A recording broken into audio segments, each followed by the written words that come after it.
And we start with the tsunami scare. This is a live look at Hokkaido, Japan, and you see the sea rolling on in as a tsunami impacting that area right now. Hokkaido is the northernmost island from Japan, far to the north and east of Kyoto and Tokyo. We're eyeing that right now because a tsunami advisory is in alert for the entire west coast.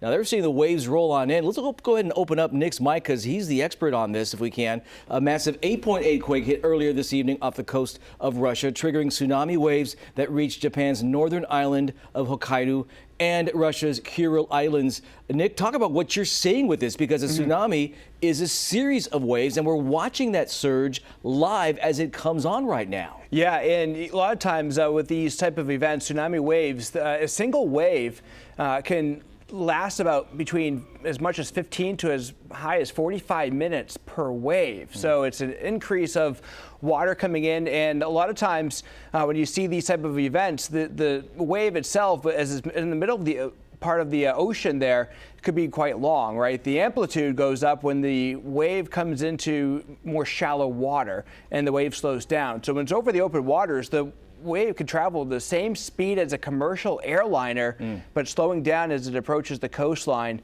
And you're seeing it there. You can see the currents too, with the some of the white caps as the water current moves in. Yeah, I just wanted to bring you in early because it's rare that we get a live look at the actual tsunami as it's coming on, the series of waves. Thankfully, you see some populated areas right there, but this is an island, I'm being told, that's known for its volcanic activity, for its hot springs as well, as you take a wider scope of that. So, okay, we're going to show you the USGS right now as well, if we can, because this part of Russia, the Kuril Trench, has a history of significant earthquakes.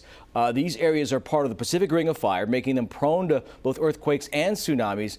And again, tsunami warnings have been issued as far as Hawaii and our entire west coast. People in certain coastal zones have been urged to move to higher ground. And this thing has been kicked up from an 8.7, Nick mentioned, to an 8.8. So here's what we know right now. Buoys did pick up tsunami activity, as Nick was the first to tell you earlier, while here on the west coast, we're under advisories. Part of the Pacific under tsunami warning. So that's the setup, a live look at a tsunami coming on in and the earthquake. We bring in Nick to give us more perspective on this as it relates to our neck of the woods, more specifically. The odds of that happening and trickling are going down, obviously, because as the the hours go by. Right. Yeah. Some of the energy gets absorbed, right, as it moves across the Pacific. But the upgrade to an 8.8 means that it's the top 10 in terms of strongest earthquakes globally since 1900. Wow. So the strongest since the 2011 earthquake. That one in Japan. You might remember this well. Those images there.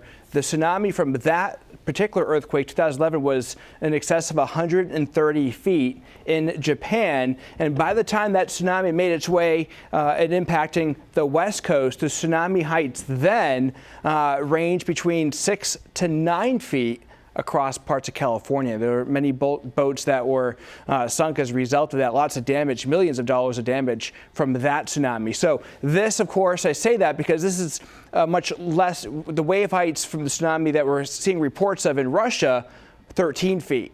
All right, very different by a factor of 10 compared to 2011. So by the time the tsunami makes its way across the Pacific and impacts the California coastline, it's expected to be less than a foot for most. So that's why we don't have a tsunami warning. That's why it's a tsunami advisory here across the west coast of California. Now, as Tony mentioned, the epicenter of the quake took place just off the coast of Russia. And there's been a series of earthquakes since then. A lot of these are aftershocks in the range of magnitude 5 to 5.5, and many are above that. But that 8.7 recently has been upgraded to an 8.8. making it, again, the top 10 strongest. So it's going to take some time for those waves to get here.